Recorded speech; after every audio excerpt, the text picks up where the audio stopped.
আসসালামু আলাইকুম। ইজি পাঠশালার পক্ষ থেকে আপনাদেরকে স্বাগত জানাচ্ছি। আমি আহমেদ সোহাগ। আমরা আজকে বাংলা ব্যাকরণে আমরা কনফিউজড হয়ে যাই, এরকম একটি গুরুত্বপূর্ণ টপিক নিয়ে আলোচনা করব। আসুন টপিকটা একটু জেনে নিই। টপিকটা হচ্ছে বহুব্রী সমাস এবং দ্বিগু সমাস যে আছে এটা নির্ণয়ের ক্ষেত্রে আমরা অনেক সময় মারাত্মক প্রবলেমে পড়ে যাই। এই প্রবলেমটা আজকে আমরা ইনশাআল্লাহ কতগুলো উদাহরণের মাধ্যমে 2 মিনিটে দেখার চেষ্টা করব। একটু খেয়াল করুন, এখানে আপনাকে মনে রাখতে হবে বহুব্রী সমাস আর দ্বিগু সমাস যে আছে এর মধ্যে পার্থক্যটা কি। দ্বিগু সমাসে অবশ্যই পরপদটা প্রাধান্য পাবে, অর্থাৎ পরপদটার অর্থ বহন করবে শব্দটি। আর বহুব্রী সমাসের ক্ষেত্রে পূর্বপদ এবং পরপদ কোনোটিরই অর্থ প্রাধান্য পাবে না, অর্থাৎ কোনো শব্দের অর্থ বহন না করে অন্য একটি শব্দকে বুঝাবে, তার নাম হচ্ছে বহুব্রী। আর দুটোর মধ্যে সংখ্যা থাকবে, এই জন্য আমরা বেশি প্রবলেমে পড়ি। তার মানে হচ্ছে সংখ্যাবাচক বহুব্রী আর দ্বিগু যে আছে এর মধ্যে যে সমস্যাটা আছে সেটাকে আমরা আজকে সমাধান করব ইনশাআল্লাহ। এবার একটু খেয়াল করুন, আমি একটা শব্দ লিখছি চৌরাস্তা। আপনি বলুন তো চৌরাস্তা বলতে কাকে বলে? চারকেনা রাস্তাকে। একটু বাক্য তৈরি করেন আমার সাথে, আরো সহজে বুঝবেন। আমি বললাম সে চৌরাস্তায় দাঁড়িয়ে আছে। চারে দাঁড়ায় আছে না রাস্তায় দাঁড়িয়ে আছে? অবশ্যই রাস্তায় দাঁড়িয়ে আছে। তাহলে অর্থ প্রাধান্য পাইছে কার? পূর্বপদ না পরপদ? পরপদ অর্থ প্রাধান্য পেলে সেটা কি সমাস হয়? দ্বিগু। সেটা কি হয়? দ্বিগু। আবার একটা খেয়াল করুন তো, এই দুটার পার্থক্যটা বোঝেন তাহলে একটু বাকিগুলো সহজে বুঝবেন। আমি বললাম চৌমাথা, আমি বললাম সে চৌমাথায় দাঁড়িয়ে আছে। তার মানে কি সে কারো মাথার উপরে দাঁড়িয়ে আছে না রাস্তায় দাঁড়িয়ে আছে? অবশ্যই রাস্তায় দাঁড়িয়ে আছে। অথবা গাড়িটি চৌমাথায় থামলো, গাড়িটি চারে থামলো না মাথায় থামলো? মাথায় কিন্তু থামে নাই, থামছে কোথায়? রাস্তায়। অর্থাৎ চারেরও প্রাধান্য পায় নাই, আবার মাথারও প্রাধান্য পায়নি। পূর্বপদ পরপদ কারো অর্থ যদি প্রাধান্য না পায় তাহলে সেটাকে আমরা কি বলবো? বহুব্রী সমাস। সবাই আশা করি বুঝতে পেরেছি। আর যেহেতু এখানে সংখ্যা আছে তাই এটাকে বলি আমরা সংখ্যাবাচক বহুব্রী। এই সংখ্যাবাচক বহুব্রীর সাথে আমাদের দ্বিগু সমাস যেটা আছে এইটাই আমরা একটা ঝামেলায় পড়ি, কারণ দ্বিগু সমাসের মধ্যেও আপনার সংখ্যা থেকে থাকে। এরপরে খেয়াল করুন, আমি আরেকটা শব্দ লিখলাম সাত সমুদ্র। আমি বললাম আমি সাত সমুদ্র পাড়ি দিয়েছি। এবার বলুন তো সাত পাড়ি দিয়েছি না সমুদ্র পাড়ি দিয়েছি? অবশ্যই সমুদ্র পাড়ি দিয়েছি। পূর্বপদ না পরপদ? পরপদ প্রাধান্য পেয়েছে, সংখ্যা আছে। এবার আপনি বলুন কোন সমাস? দ্বিগু সমাস। আমি বললাম চতুর্ভুজ। এবার বলুন তো চতুর্ভুজ বলতে বুঝায় কাকে? চারকে না ভুজকে? ভুজ মানে হচ্ছে বাহু। চারটা বাহুকে একত্র করলে কি সেটা চতুর্ভুজ হয়? আরেকটু ভালো করে খেয়াল করেন, আপনি এখন বিষয়টা ভালো করে বুঝতে পারবেন। আমি বললাম এই এই এই এই, এখানে কিন্তু চারটা বাহু আছে, এটাকে আপনি চতুর্ভুজ বলবেন না। চতুর্ভুজ মানে হচ্ছে চারটা বাহু দ্বারা সীমাবদ্ধ ক্ষেত্র, এই জায়গাটাকে আপনি বলবেন চতুর্ভুজ। আমার কথা কি বুঝতে পেরেছেন? চারটা বাহু একত্র থাকলেই সেটাকে আমরা চতুর্ভুজ বলি না। তার মানে চতুর্ভুজ বলতে চারকেও বুঝায় না, ভুজ বা বাহুকেও বুঝায় না, বুঝায় ওই ক্ষেত্রটাকে। তাই চতুর্ভুজ শব্দটা যে আছে এখানে চার সংখ্যা আছে যেহেতু অবশ্যই এটা সংখ্যাবাচক বহুব্রী। আশা করি বিষয়টা বুঝতে পেরেছেন। আমি বললাম ষড় ঋতু, একটা শব্দ আছে, বলুন তো ষড় ঋতু বলতে বোঝায় কাকে? ষড় মানে ছয়, এখানে ছয় ঋতুর সমাহারকে আমরা ষড় ঋতু বলি। সমাহার আমার লাগছে না, আমি বললাম বাক্য তৈরি করেন। আমি বললাম সে ষড় ঋতু উপলব্ধি করেছে, অথবা ষড়রূপী ষড় ঋতু অনুভব করেছে। এখানে সে ষড় অনুভব করেছে নাকি ঋতুকে অনুভব করেছে? অবশ্যই ঋতুকে অনুভব করেছে। অর্থ প্রাধান্য পেয়েছে কার? ঋতুর। পূর্বপদ না পরপদ? এবং সংখ্যা আছে, এটা অবশ্যই দ্বিগু সমাস। এবার বলুন তো চার পায়া। চার পায়া তো বোঝেন, খাট বা চেয়ারে পায়া থাকে না? আমি বললাম চার পায়া বলতে বোঝায় আসলে খাটকে। আমি বললাম সে চার পায়ার উপরে বসছে। চারের উপরে বসছে নাকি পায়ার উপরে বসছে?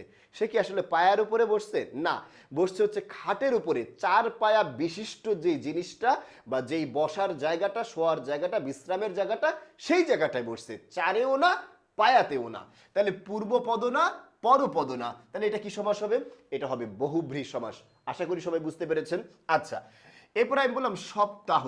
সপ্তাহ মানে হচ্ছে সপ্ত অহ বা দিনের সমাহার। এবার বলুন তো, আমি বললাম সপ্তাহ শেষ হয়েছে, সপ্ত অহ বা দিন শেষ হয়েছে। তাহলে অর্থ প্রাধান্য পেয়েছে কারণ সপ্তাহ না অহের? অবশ্যই অহ। দিনের অর্থ প্রাধান্য পেয়েছে, সপ্ত অহ সমাপ্ত হয়েছে বা সপ্ত দিন সমাপ্ত হয়েছে। আমার কথা কি বুঝতে পেরেছেন?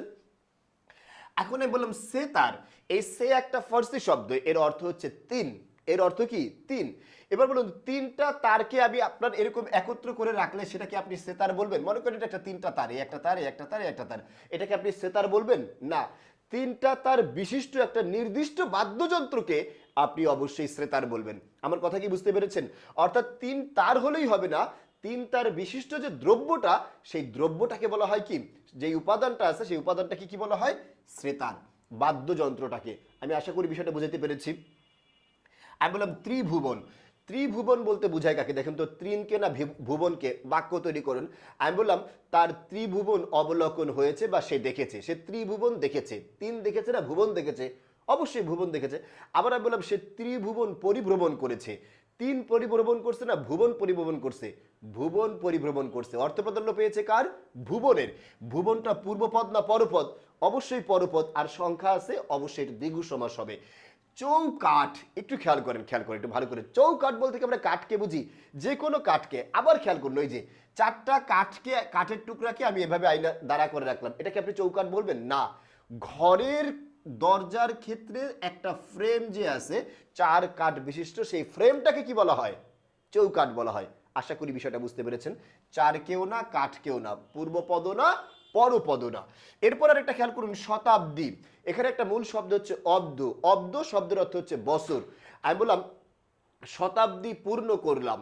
শতাব্দী পূর্ণ করলাম মানে কি? শত বছর পূর্ণ করলাম। তাহলে এখানে বছর বা অব্দের অর্থ প্রাধান্য পেয়েছে। সবাই কথা কি বুঝতে পেরেছেন? এখানে অব্দ যেটা আছে এটা হচ্ছে বছর। তাহলে শত একটা সংখ্যা, তাহলে সংখ্যা আছে এবং বছর পরপদের অর্থ প্রাধান্য পেয়েছে, তাই এটাকে আমরা কি বলবো? দ্বিগু সমাস বলবো। আশা করি সবাই এটুকু বুঝতে পেরেছেন। আরো কয়েকটা উদাহরণ দেখব যেন আপনাদের এই টাইপের ঝামেলাগুলো একদম টোটালি আপনারা ঝালায় ফেলতে পারেন। দেখেন, আমি বললাম 10 হাতি। এবার একটু খেয়াল করুন, 10 হাতি বলতে 10টা হাতকে আপনি একত্র করে রাখলে সেটাকে আপনি 10 হাত বলবেন? 10 হাতি বলবেন না। 10 হাতি আপনি কাকে বলবেন? 10 হাত আছে যার এরকম ব্যক্তি, সে কে? দুর্গা।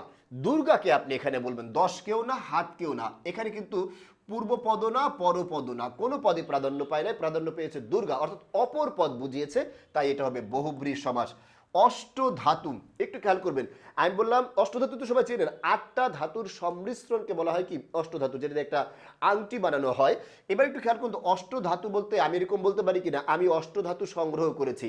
8 সংগ্রহ করেছি না ধাতু সংগ্রহ করেছি? অবশ্যই 8টা ধাতুর সংগ্রহ করেছি। আবার আমি বলি অষ্টধাতু মিশ্রণ করেছি।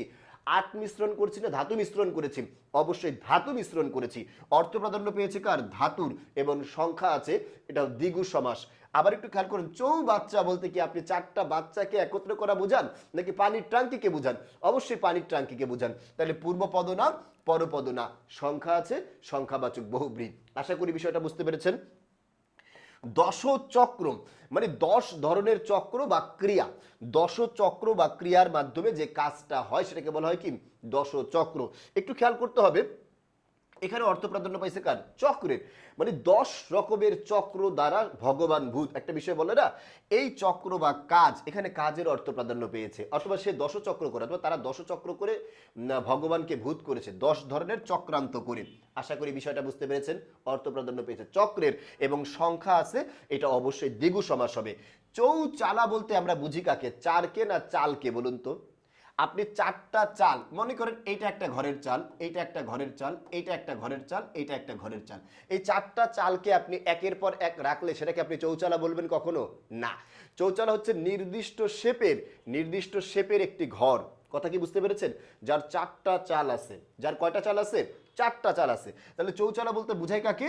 একটা ঘরকে। অথবা আমি চৌচালার নিচে আশ্রয় নিয়েছি, তার মানে হচ্ছে 4 চালের নিচে আশ্রয় নিয়েছি না, 4 চালা ঘরের নিচে আশ্রয় নিয়েছি। 4 চালা ঘরের নিচে আশ্রয় নিয়েছে। অথবা আমাদের একটি চৌচালা আছে, আমাদের 4টা চাল আছে নাকি চৌচালা একটি ঘর আছে? অবশ্যই ঘর আছে। অথবা আমি বললাম আমি একটি চৌচালা দেখেছি, আমি 4 দেখেছি নাকি চাল দেখেছি? আমি 4ও দেখিনি, চাল দেখিনি, আমি দেখেছি একটা চৌচালা, 4 চাল বিশিষ্ট একটি ঘর। আশা করি বিষয়টা বুঝতে পেরেছেন। অর্থ প্রাধান্য পেয়েছে ঘরের, পূর্বপদ না, পরপদ না, এটাকে বলা হয় বহুব্রী, সংখ্যাবাচক বহুব্রী। নবরত্ন, 9 ধরনের রত্নকে একত্রে আমরা কি বলি? নবরত্ন। তাহলে নবরত্ন বলতে বোঝায় কাকে? রত্নকে। আমি বললাম তার নবরত্ন হারিয়ে গেছে। এখন একটু খেয়াল করুন, 9 হারাইছে না রত্ন হারাইছে? রত্ন হারিয়েছে। তাহলে অর্থ প্রাধান্য পেয়েছে কার? রত্নের। এরপর একটা খেয়াল করুন তো, পঞ্চানন বলতে বোঝায় কাকে? 5 মাথা। এবার একটু খেয়াল করুন, মাথাকে আপনি কখনো পঞ্চানন বলেন? মাথাকে না, বলা হয় কাকে? শিবকে। শিবের অপর নাম হচ্ছে পঞ্চানন। আশা করি সবাই বুঝতে পেরেছেন, পূর্বপদ না পরপদ না। এখানে একটা ঝামেলা হতে পারে, নবরত্ন শব্দটা কিন্তু আপনার বহুব্রী সমাসেও হয়ে থাকে। কারণ কি জানেন, নবরত্ন বলতে 9 জন মহাপণ্ডিতের মিশ্রণকেও কিন্তু বোঝায়। রত্ন না বুঝিয়ে যখন পণ্ডিতকে বুঝাবে তখন সেটা হবে কি বলুন তো, বহুব্রী সমাস। আর এই নব হচ্ছে সংখ্যা, এই নব হচ্ছে কি নবম সংখ্যা। আশা করি আপনি সংখ্যাবাচক বহুব্রী এবং দ্বিগু সমাসে আমাদের যে ঝামেলাগুলো হয়ে থাকে সেগুলো এই এতগুলো উদাহরণ দ্বারা এবং উদাহরণগুলোর পার্থক্যের দ্বারা আপনি বিষয়টা ক্লিয়ার হতে পেরেছেন। ইজি পাঠশালার পক্ষ থেকে আপনাদের সবাইকে আজকের ক্লাসে ধন্যবাদ জানিয়ে আমি আহমেদ সোহাগ এখানেই শেষ করছি। আল্লাহ হাফেজ, আসসালামু আলাইকুম।